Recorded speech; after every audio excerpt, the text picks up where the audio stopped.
Bonjour à tous, nous allons voir ensemble aujourd'hui la notion de nombre relatif. Alors qu'est-ce qu'un nombre relatif? Vous avez dans les nombres relatifs négatifs qui ont un signe moins.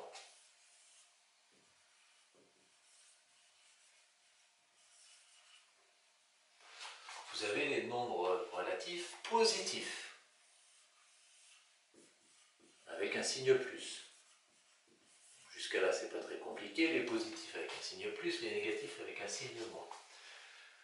Tous les nombres que vous voyez au collège sont des nombres relatifs. Comment est-ce qu'on constitue un nombre relatif? C'est très simple, on lui met un signe, soit plus, soit moins, et ensuite soit vous pouvez avoir un nombre entier, soit vous pouvez avoir un nombre décimal, soit vous pouvez aussi avoir un nombre écrit sous la forme d'une fraction. On appelle ça un nombre rationnel. Donc, je répète, les positifs avec un plus, les négatifs avec un moins. Et au milieu, vous avez 0. 0, c'est à la fois un nombre positif et à la fois un nombre négatif.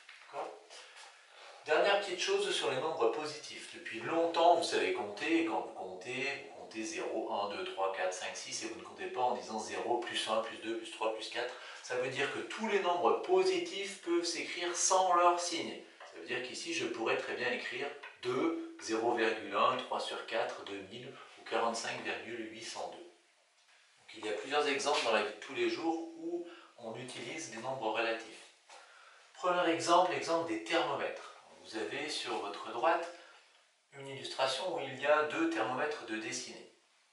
Première petite chose, vous avez vu qu'il y a à la fois écrit degré C et degré F, tout simplement parce que ces thermomètres ont la double graduation en degrés Celsius et en degrés Fahrenheit. Je vous rappelle que ce sont les anglo-saxons qui utilisent cette échelle de température. Donc nous, on va simplement se préoccuper de l'échelle qui est à droite, les degrés Celsius. Donc si vous observez bien les deux thermomètres, le thermomètre de gauche, la température est de moins 13 degrés Celsius, et sur le thermomètre de droite, la température est de 24 degrés Celsius. On peut écrire le plus ici pour le plus 24 ou alors ne pas le mettre. On n'est pas obligé de mettre le plus devant un nombre positif. Deuxième exemple, on peut voir que sur les boutons d'ascenseur, on a aussi des nombres positifs et des nombres négatifs. Donc si vous observez les deux illustrations, celle du haut et celle du bas, sur celle du haut, on pourrait redessiner les boutons de l'ascenseur en remettant 5, 4, 3, 2, 1, le rez-de-chaussée, le -1, le -2 et le -3. Et sur l'illustration du bas, on pourrait mettre 3, 2, 1, il y a le 0 ici, le -1 et le -2.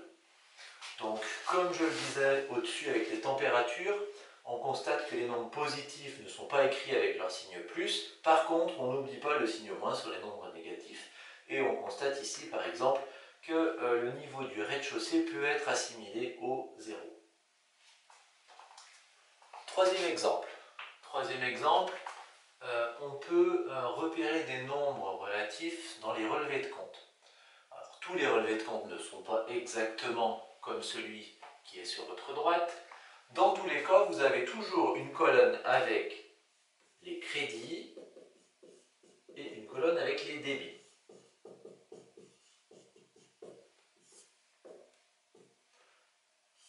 Ce qui est crédité sur votre compte, ça veut dire que c'est quelque chose que vous allez gagner. Par exemple, votre salaire, ou alors si on vous donne de l'argent. Donc les crédits sont forcément des nombres positifs. Un débit, c'est quand vous dépensez de l'argent. Pour payer une facture, par exemple, pour acheter quelque chose, etc. Donc, les crédits en positif, les débits en négatif. Donc, je disais, sur les relevés de compte, il n'y a pas toujours l'apparition du plus et du moins, mais sur le principe, c'est quand même des nombres qui sont des nombres relatifs. Si on regarde notre exemple ici, au début du mois, enfin plutôt à la fin du mois de mars, le solde de ce compte était de 100. Ça veut dire que à la fin du mois de mars, il restait à Alexis encore 100 € sur son compte. Ça, c'était fin mars. Et on constate, après tous ces achats du mois d'avril, qu'à la fin du mois d'avril, il est à moins 94 €. moins 94 euros, ça veut dire que cette valeur, je peux même la mettre ici. Donc moins 94 euros, ça veut dire qu'il a dépensé 94 euros de plus que ce qu'il avait gagné. Donc là, ça veut dire qu'il a beaucoup trop débité son compte et il a 94 euros qu'il doit à la banque. Quatrième exemple, on peut aussi retrouver des nombres relatifs sur un planisphère et ses fuseaux horaires. Regardez bien l'exemple qui va s'afficher. Si on regarde bien la carte, donc Londres est au niveau du 0, la France est au niveau du fuseau horaire plus 1, ça veut dire qu'on doit rajouter une heure pour trouver quelle heure il va être à Paris lorsqu'on connaît l'heure qu'il est à Londres. Si vous êtes à Moscou, il faudra rajouter 3 heures, donc plus 3. Et vous avez de l'autre côté, si on part du côté des États-Unis, à Washington, il faut enlever 5 heures à l'heure de Londres pour obtenir l'heure qu'il sera à Washington ou à Québec par exemple, au Canada.